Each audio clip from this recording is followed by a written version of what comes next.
Non c'è niente da fare ragazzi, l'abbiamo vista già un anno fa, è arrivata nei concessionari da qualche mese, ma niente, l'Alfa Romeo Giulia continua a fare notizia, ovviamente soprattutto in Italia, e anche qui a Parigi rimane una delle auto più fotografate dai fotografi e più discusse dai giornalisti, perché qui a Parigi arriva un'inedita versione, l'Alfa Romeo Giulia veloce. Vediamo come si distingue. Beh, è una versione direi top di gamma, che si distingue per un allestimento particolarmente sportivo, anche se la vera particolarità rimane la presenza della trazione integrale Q4. Ma iniziamo a vedere un po' l'estetica di questa Giulia veloce che arriverà tra poco nelle concessionarie italiane. Beh, è tutta un po' più sportiva, rimane l'eleganza di fondo della Giulia con il nuovo scudetto anteriore e tutto questo bellissimo paraurti che, a differenza di tante competitor, è completamente verniciato, quindi direi molto elegante. Poi abbiamo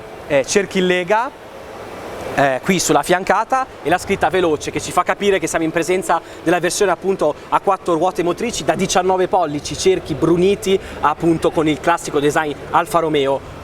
con i lobi, e poi abbiamo finiture nere un po' dappertutto, perché questa è un po' la sorella cattiva delle Giulia, quindi dettagli tutti di colore nero un po' qua e là, e al posteriore doppio terminale di scarico integrato in un estrattore, ovviamente non cattivo come quello della Quadrifoglio che è qui di fianco, ma comunque abbastanza sportivo. E poi Q4 ci fa capire la presenza del sistema di trazione integrale, però ricordiamoci sempre che la Giulia è la nuova auto di Alfa Romeo a trazione posteriore, il layout quindi è con motore longitudinale, il nuovo pianale Giorgio, e quindi questa trazione integrale Q4 non è una noiosissima trazione integrale, perché la veloce mantiene la maggior parte della motricità sempre al posteriore, e quindi in condizioni di guida normali su asfalto asciutto diciamo che la Giulia veloce rimane un'auto a trazione posteriore con tutto quello che ne deriva in termini di piacere di guida. La trazione passa alle ruote anteriori soltanto quando serve, sempre gradualmente,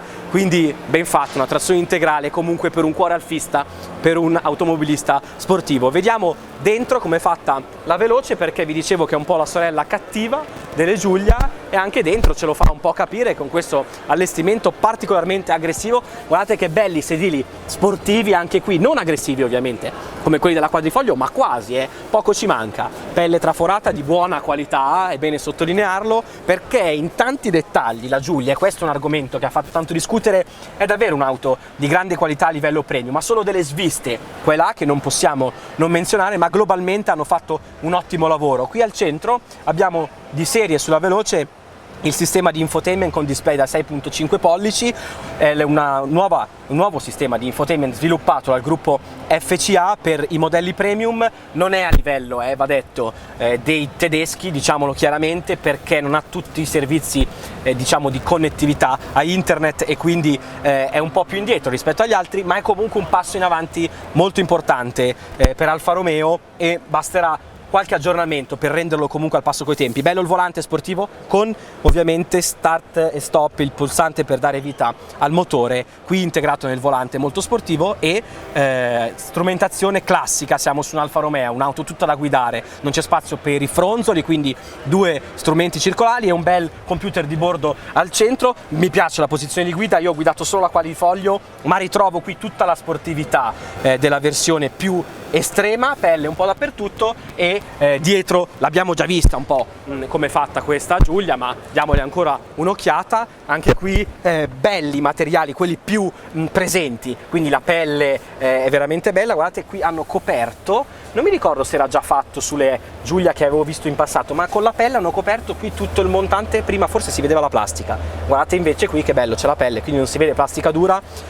E anche qui materiali che non convincono solo un po' nei dettagli, negli angoli più lontani dagli sguardi, bocchetti di ventilazione senza controlli, ma c'è comunque una USB, la rete. Ma siamo sulla veloce, la sorella cattiva. Cosa pulsa sotto il cofano di questa Giulia veloce? Beh, pulsano i motori, la crème dei motori di questa nuova Giulia, ovviamente tralasciando il V6 biturbo della Quadrifoglio, motori che finora non si erano visti, proprio come finora non si era vista la trazione integrale, perché siamo sempre nel mondo dei 4 cilindri, disposti ovviamente, ci tengo sempre a dirlo, in maniera longitudinale, e sono un benzina e un diesel. Il diesel lo conosciamo già perché è il nuovo 2002 Multijet 2 sviluppato per la Giulia, che però sulla Veloce arriva nell'inedita variante da 210 cavalli. E poi abbiamo un benzina, sempre 4 cilindri, anche questo inedito finora sulla gamma Giulia, un 2000 turbo multi-air nella variante da 280 cavalli, un motore molto interessante per chi sceglie un Alfa Romeo, perché